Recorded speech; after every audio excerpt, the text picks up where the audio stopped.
G.I. Joe. That's a little. Who cares? He just did It's GI like I don't Joe. care. Again, that's what Sergeant Slaughter said. It was like you're not using me. They're paying me a lot of money. They're gonna make me an action figure. We'll be in every kid's home. Fuck you.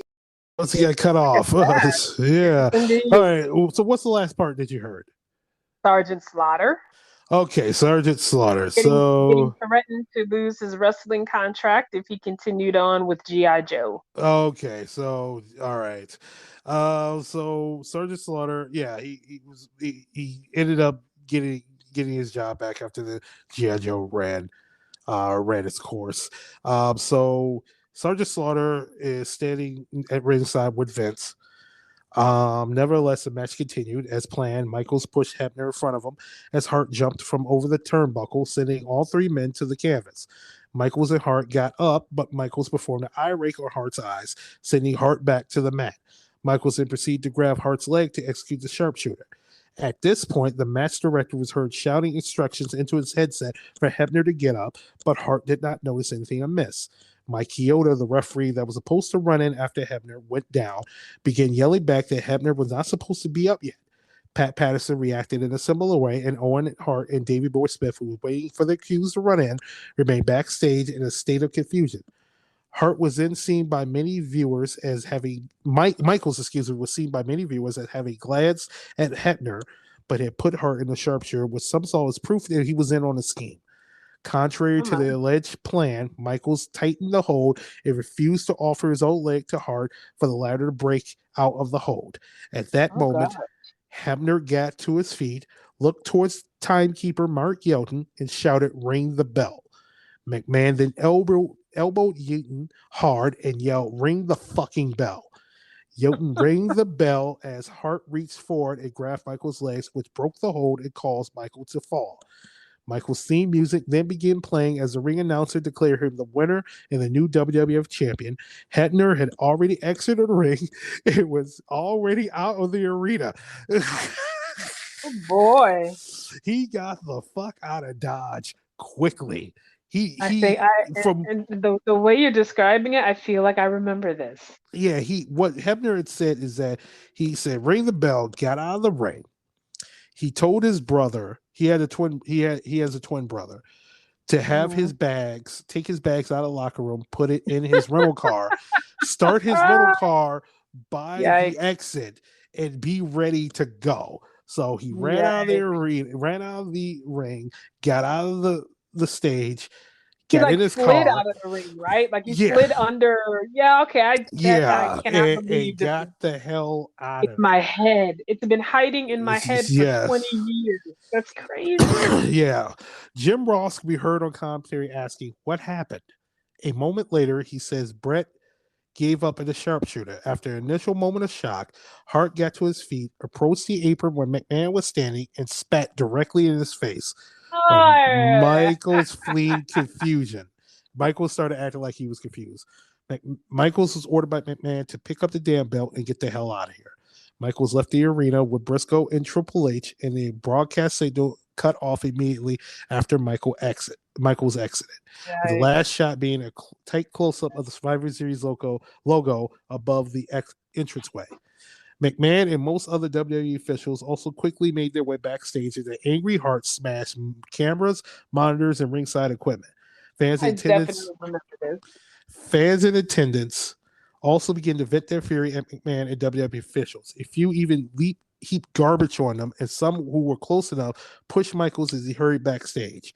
Owen Hart, Neidhart, and Davey Boy came out to the ring and had a conversation with Brett, calming him down. Hart proceeded to finger trace WCW and "I Love You" to the cheering fans before returning backstage. So, yeah, I think this so is a interesting spot to. yeah, so I remember I told you there was a documentary they were filming, Hitman Yeah. Hart Wrestling with Shadows. So Yes. this is in the documentary. You could go. I think it's on YouTube for free. Oh my gosh. The WWE and for a while, and like documentaries or anyone that asked them about it was like there was no plan to screw over Brett. We never Mm. made such a plan. Hitman Hart documentary, the Wrestling with Shadows documentary, proves that they're liars because Hart had a meeting with Vince before the match, and the documentary crew secretly mic'd Brett and proceeded to tell Brett what was going to happen. It was like it was planned. It was like the Michaels put him in the sharpshooter. The referee's down. Hart gets out of it. Sweet chin music. They keep brawling for a couple of minutes, and then Triple H and China and Davey Boy and Neidhart and Owen would come down, be a big snoz, double disqualification. That's it. And Brett, it was like, is it okay? I could just come tomorrow and just say my goodbye speech, hand the belt over to you or to Sergeant Slaughter or whoever. And Vince is like, fine. Everything like it's on tape. And then they pull this shit. So the cameras are still rolling on that documentary. And as seen in the documentary, Brett proceeded to the dressing rooms and questioned Michaels, who was in the same dressing room, who had pleaded that he knew nothing about what had taken place and was equally outraged.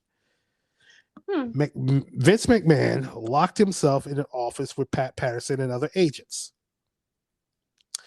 Mark Calloway, known professionally as The Undertaker, furious McMahon banged on the door. McMahon opened it and was told by Calloway he had to apologize to Hart. As recounted in Michael's autobiography, he was told by McMahon not to say anything about the screw job to anybody because McMahon needed to have everyone think that it was only him involved. Michaels offered his assurance that he would not carry the title belt out the next day on Raw and refused to say anything derogatory about Hart. Hart states in his autobiography that The Undertaker and many wrestlers in the back supported him. It would have become a mutiny. Hart proceeded to the dressing room to shower and change after discovering that McMahon, Briscoe, and Slaughter had locked themselves in McMahon's office. McMahon went to Hart's dressing room and tried to explain himself. Hart angrily rebuffed him and warned him to leave immediately or being punched or risk being punched. Yeah, like Vince Conley comes out of the office. It goes to the dressing room. And in the documentary, in the hallway, is Brett's wife and a couple of his kids and Owen Hart and Davey Boy and Neidhart. And across the hallway, like standing directly across from him, is Triple H. And Bret Hart's wife is cursing out Triple H, and Triple H is sitting there with his head down. I was like, I don't know anything about this, man. I'm just as surprised as you are.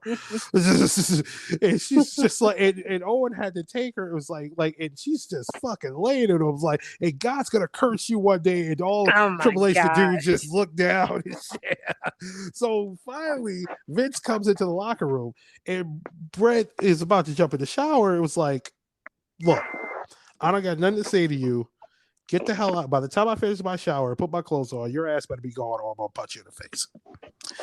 Yikes. So Vince just stands there. So Hart goes, takes a shower, takes a long shower, comes out, still sees Bret there.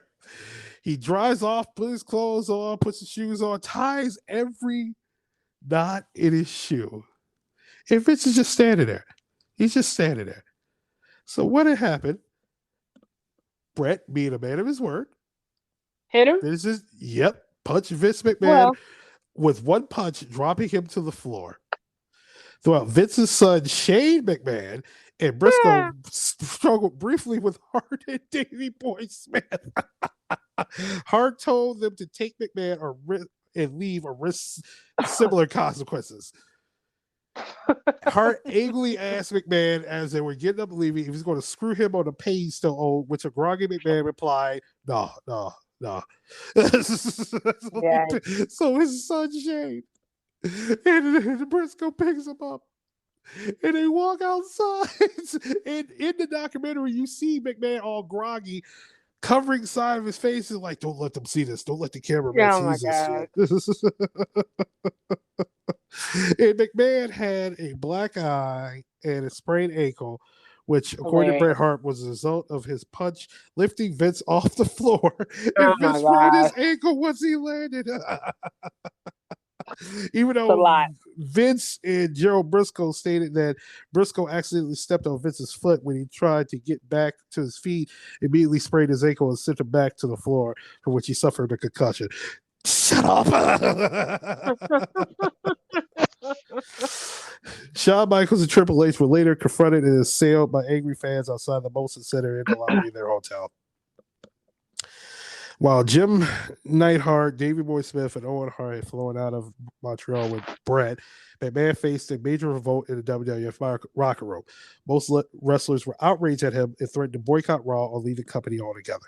McMahon addressed a meeting in an effort to mollify the wrestlers had been outraged that a WWF veteran had been double-crossed by McMahon, and many feared for their own future or was suspicious of McMahon. McMahon sought to explain that Hart had been disregarding the company's interests by refusing to drop the title in Montreal. McMahon claimed that Hart was jeopardizing the company's future by creating a potentially embarrassing situation which could affect its fortunes. The potential revolt was quelled by Hart's counsel to wrestlers who asked him about boycotting Raw or leaving the company altogether. Hart advised them to fulfill their contractual obligations and not risk their own future over the episode. But in protest, Mick Foley, you know who Mick Foley is. Yeah.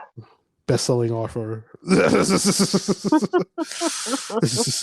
All-around decent guy. Did not attend the next night's Raw show, but returned to work after due to his contractual obligations. Hart later commented in his autobiography, if Foley returned to WCW, it would be committing career suicide. Yikes. Rick Rude, who had briefly worked briefly as ravishing. Oh my gosh! It's like what I want, all you fat, out of shape, Pennsylvania sweat hogs. Keep the noise down as I take off my robe and show the women of Pennsylvania what a real man looks like. Hit the music. I'm going to be very angry with you if I'm thinking of any of this before tomorrow. If I'm continuing to think of this stuff, I'm going to be so angry. That's wrestling, man. Oh my god! So Rick Rude, who worked there briefly as a storyline manager for Michaels, was a real life friend of Hart's, called WCW, informed Eric Bischoff of what had transpired.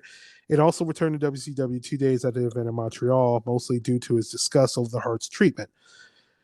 Rick Rude is the first, and was the first to appear on both WWF Monday Night Raw and WCW Monday Nitro on the same night. The November 17, 1997 episode, a mustache Rude appeared on Nitro, which was live, and proceeded to criticize Michaels' DX in the WWF, calling the company the Titanic. Not just because of the actual ship, because of Titan Enterprises was the WWF at the time parent company. Gotcha. An hour later on Raw, which had been taped 6 days earlier, Rude then appeared with a full beard he had been sporting during the last few weeks in WWF.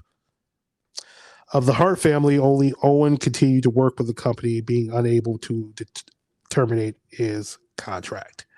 At the next night on Raw in Ottawa, Canada, Michaels appeared carrying the WWE title belt and performance set where he boasted before the audience of how he beat Hart with his own trademark move in his own country. Yikes.